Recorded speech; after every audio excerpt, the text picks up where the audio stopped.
Good morning to all of you. In the series of the Important Supreme Court Judgment 2025, today we will discuss the one of the important case One Shakti versus Union of India, in which the Supreme Court puts an end to ex post facto environmental clearance. तो हम इस lecture में देखेंगे ये case क्या है, one शक्ति versus union of India, और ये जो टर्म है ex post facto environmental clearance, इसका क्या मतलब होता है, इसको हम देखेंगे और क्यों सुप्रीम कोर्ट ने अब इस कॉन्सेप्ट को ख़त्म कर दिया है।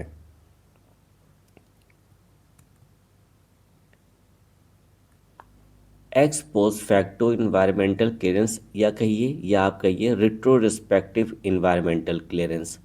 ये जो टर्म है रिट्रोरिस्पेक्टिव या एक्स पोस्ट फैक्टो, इसका मतलब होता है from the back date, okay, या फ्रॉम द प्रीवियस डेट आप कह सकते हो, ओके। तो सपोज करते हैं कोई प्रोजेक्ट है, अब वो स्टार्ट हो चुका है लेकिन उसने अभी अप्रूवल नहीं लिया है इन्वायरमेंटल क्लियरेंस का। स्टार्ट होने के बाद अब after some time if the project get approved, then it is called as the ex post facto environmental clearance. तो यहाँ पर क्या होता है कि इन दिस पर्टिकुलर कॉन्सेप्ट, जहाँ पे इंडस्ट्रीज़ को अलाउ होता है to start the projects without the prior environmental clearance, okay, यानी कि आप प्रोजेक्ट स्टार्ट कर सकते हो और आफ्टर सम टाइम आप मतलब कि इन्वायरमेंटल क्लियरेंस के लिए अप्रूवल आप ले सकते हो। तो ये कॉन्सेप्ट है ex post facto environmental clearance का। बात आती है ये environmental impact assessment, short form में EIA, ये होता क्या है। देखो ये बहुत सिंपल है। सपोज़ कोई पर्टिकुलर प्रोजेक्ट है, अब ये चाहे कोई डैम हो सकता है या फॉर एग्ज़ाम्पल कोई हाईवे हो सकता है, या कोई फॉर एग्ज़ाम्पल आप कह सकते हो कि जैसे कि कोई भी प्लांट हो सकता है या कोई भी मैन्युफैक्चरिंग प्लांट या इंडस्ट्रीज़ हो सकता है। तो जब कभी भी ऐसे बड़े बड़े इंफ्रास्ट्रक्चर सेटअप करे जाते हैं तो इसका इम्पैक्ट जो है वो इन्वायरमेंट पे पड़ता है।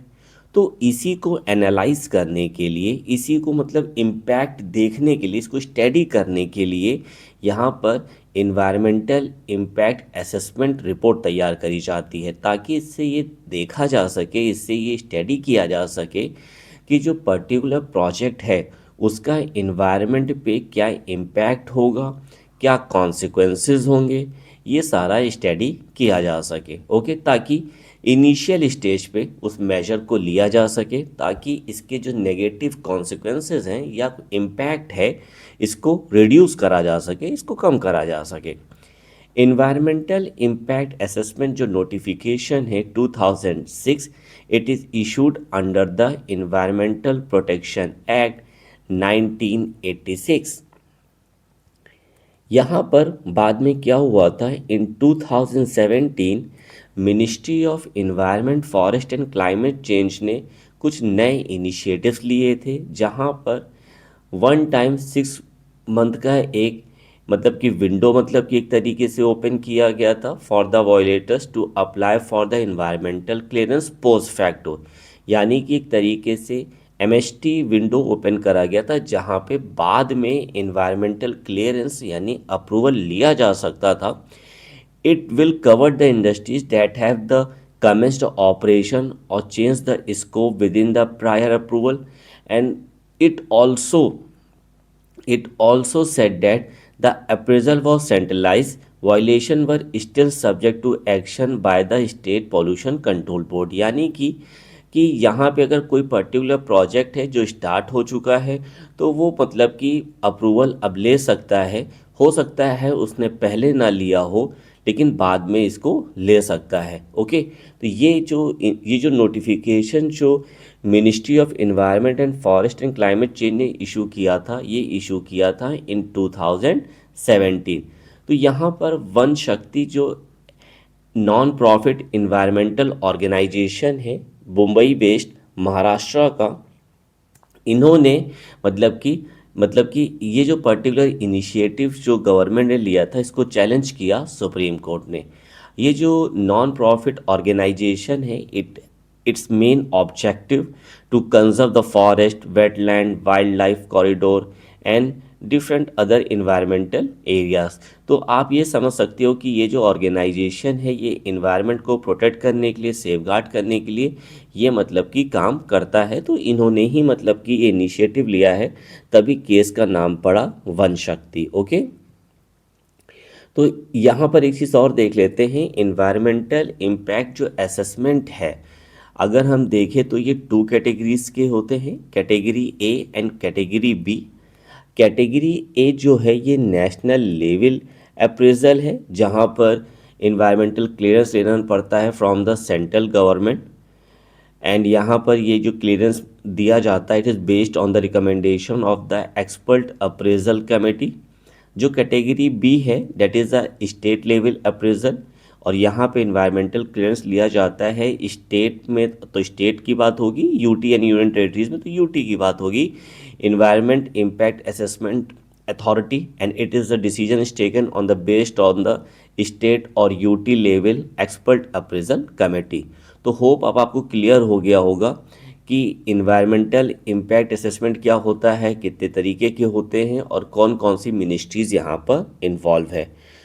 सो सुप्रीम कोर्ट ने in this particular case one शक्ति वर्सेस यूनियन ऑफ इंडिया, ये मतलब कि सेंट्रल गवर्नमेंट से कहा कि देखो, ये जो आपका ये जो नया प्रोविज़न है ex post facto environmental clearance, ये जो आप mining projects and different other projects को आप दे रहे हो, that contravene the 2006 environmental impact assessment notification. जैसे कि मैंने आपको बताया था कि ये जो इनिशिएटिव लिया गया था, ये 2017 में लिया गया था। ओके, सो यहाँ पर कहा कि भाई गलत है, और ये मतलब कि कॉन्ट्राडिक्ट एक तरीके से कर रहा है, वॉयलेट कर रहा है 2006 इन्वायरमेंटल इम्पैक्ट असेसमेंट नोटिफिकेशन।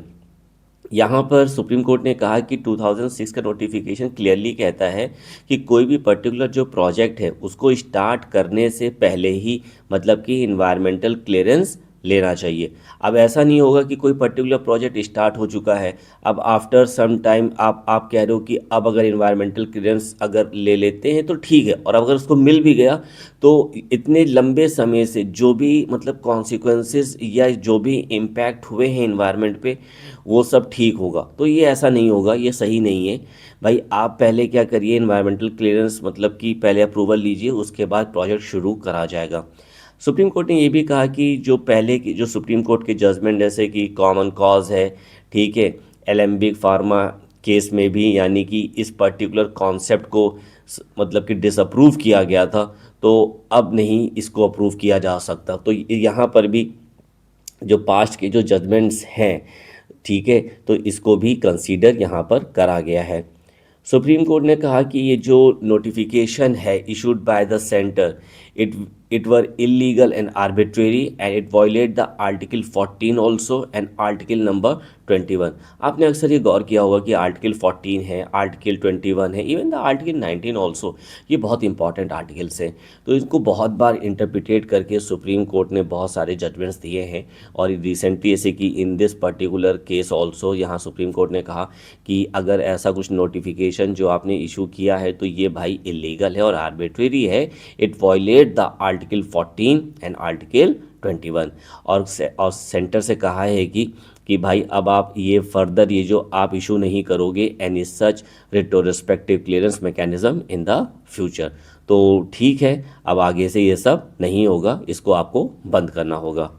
तो होप ये पर्टिकुलर जजमेंट आपको समझ में आ गया होगा। And also what is a particular case, ये बहुत इंपॉर्टेंट केस है भाई। इन्वायरमेंट जो है ये बहुत ही इम्पॉर्टेंट है, और आजकल आपको जैसे कि आपने देखा होगा कि इसे सस्टेनेबल डेवलपमेंट की बहुत बातें हो रही हैं, और also the protection of the environment की बहुत बातें हो रही हैं। तो ये सब बहुत इंपॉर्टेंट मतलब कि जजमेंट है given by the supreme court for the protection of the environment. Okay, तो आप इसको GS paper 2 and GS paper 3 point of view से आप इस पर्टिकुलर केस को मतलब कंसीडर कर सकते हो, and also the important for the mains point of view also. Okay, तो होप आपको ये पूरा जजमेंट समझ में आ गया होगा। फिर भी अगर कोई आपको डाउट है तो आप हमें कमेंट बॉक्स में मैसेज कर सकते हैं, I will clear your doubt. Thank you to all of you, have a nice day.